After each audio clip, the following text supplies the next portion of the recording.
Mickaël, Emmanuel Macron organise aujourd'hui une variante du grand débat avec la diaspora africaine en France. 400 personnes reçues à l'Elysée pour un dialogue inédit.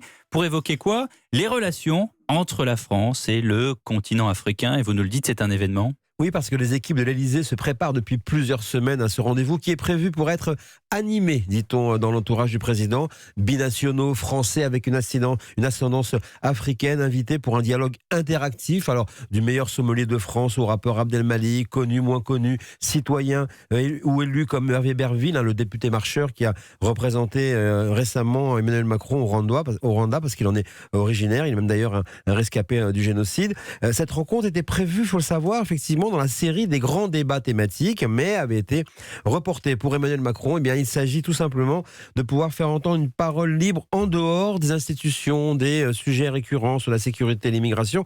D'ailleurs, il faut savoir que les ambassadeurs africains en poste ne sont pas conviés à cette réunion. Mais il sera bien entendu question de ce lien puissant entre la France et l'Afrique, ce qu'on a appelé d'ailleurs la France-Afrique, au moment où plusieurs pays du continent veulent franchir une nouvelle phase dans la mise à distance de l'influence française. Mais de quelle manière? Eh bien, tout simplement en quittant le franc CFA, cette monnaie france-africaine, considérée comme, par beaucoup d'Africains comme le vestige de l'époque coloniale. Depuis un certain temps, ce projet est à l'ordre du jour de l'organisation qui regroupe une quinzaine de pays d'Afrique de l'Ouest. Et la semaine dernière, à Niamey, au Niger, le principe de la zone libre d'échange a été arrêté. L'Afrique de l'Ouest prépare une monnaie unique, ça, c'est baptisée pour l'instant. On lui souhaite le meilleur.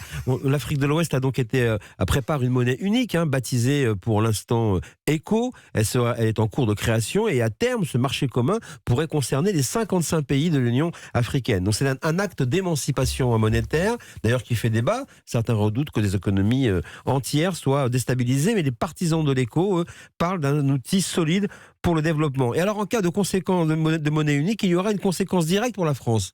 Parce que le franc CFA, figurez-vous, est imprimé en Auvergne, dans la ville de Chamalières. Ah bon? Oui. Et c'est en Auvergne que Monsieur Giscard, absolument. C'est en Auvergne que se trouve un des derniers symboles de la France coloniale qui pourrait disparaître en cas de marché commun africain prochainement. Et peut-être que ce sujet sera donc au menu des palabres de l'Elysée aujourd'hui.